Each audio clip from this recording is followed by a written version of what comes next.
Hello, everyone. I wanted to jump in here really quick and give an update on Father Clay, as well as discuss a couple of important topics. So first, Father Clay is doing very well. His spirits are high, especially knowing the amount of love and support that are coming from you guys. We're so grateful for everything that y'all have done.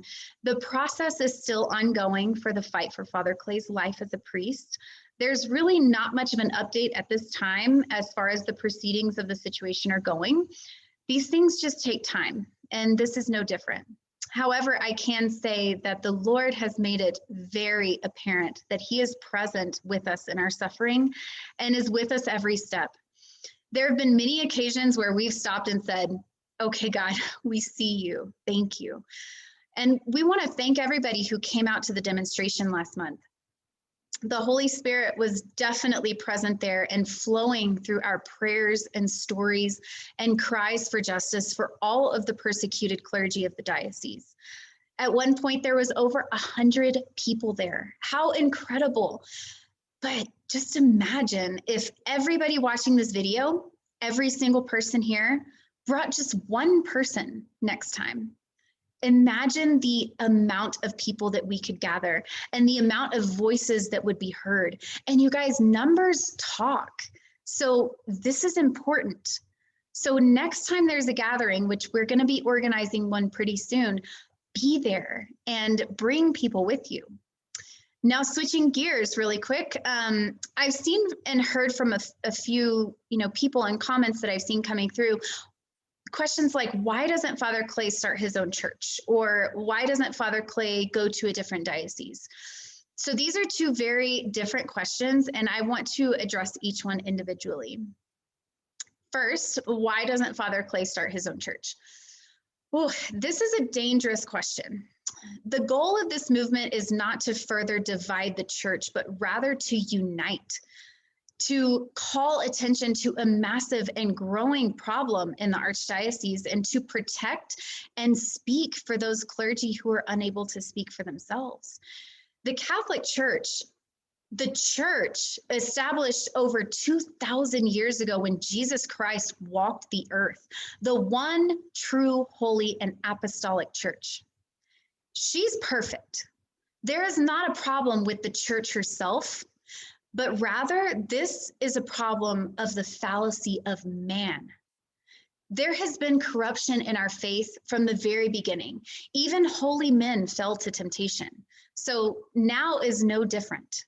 Even more so now with all of the things that we have going on in our world. Going to a different church is not going to solve your problems.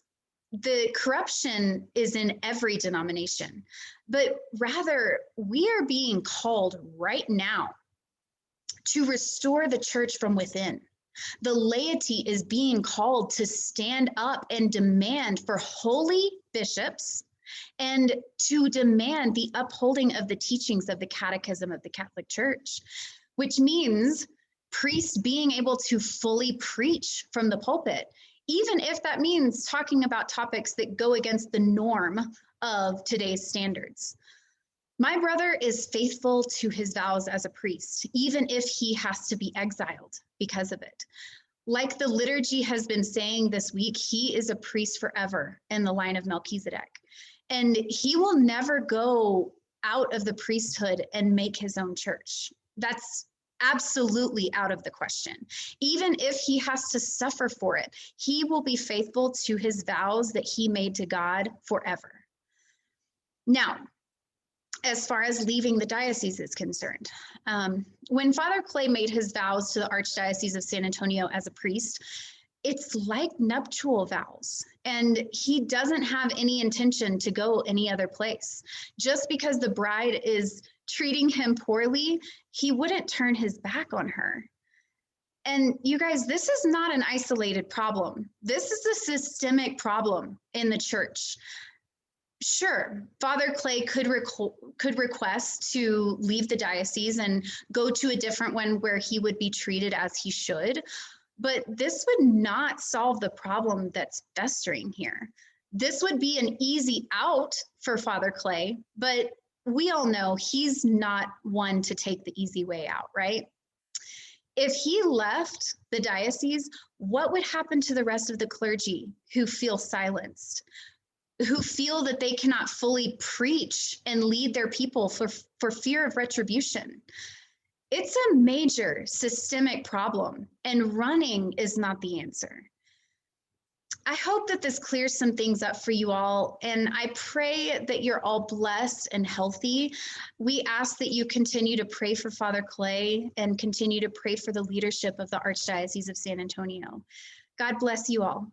Bye.